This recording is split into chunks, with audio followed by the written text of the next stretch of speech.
હવામાન વિભાગની આગાહી પાટણ જિલ્લા સહિત હારીજ તાલુકામાં મેઘમહેર સતત 3 દિવસથી વરસાદી માહોલ જામ્યો।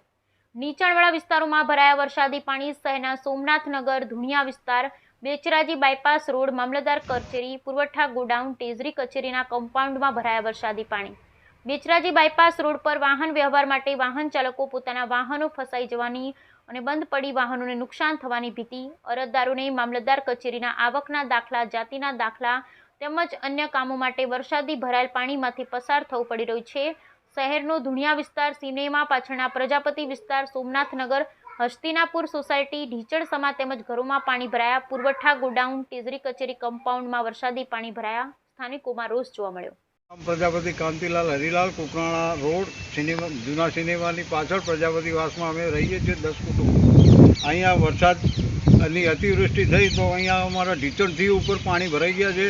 અમારે આવવા જવામાં તકલીફ થાય છે। બાળકોને અત્યારે તો સ્કૂલની સરકારે રજાઓ આપી દીધી છે, પણ પછી અહીંયા પાણી સુકાતા જ નથી। ચાર મહિના સુધી દર ચોમાસામાં આવો વરસાદ પડે ત્યારે આવી તકલીફો થાય છે, પણ તંત્રને જાણ કરવા છતાં હજુ સુધી અમારી મદદે કોઈ આવેલ નથી। હારીજમાં પાલિકામાં તમે રજૂઆતો કરી બધી? પાલિકામાં અમે રજૂઆત કરેલી છે। કાલે કલેક્ટર પટેલ લીલાભાઈ નારણભાઈ, આ કયો વિસ્તાર છે? હસ્તિનાપુર સોસાયટી। વરસાદી પાણી ભરાણ ક્યારે પાણી આવ્યું? કેટલા વાગે આ બનાવ બન્યો? આ બનાવ 8 વાગે બન્યો। પાણી ભરાઈ ગયું 8 વાગે।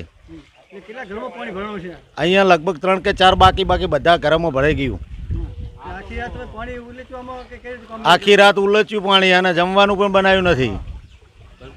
તંત્રને વારંવાર ફોન કરવા છતાં પણ તંત્ર ધ્યાન આપતું નથી।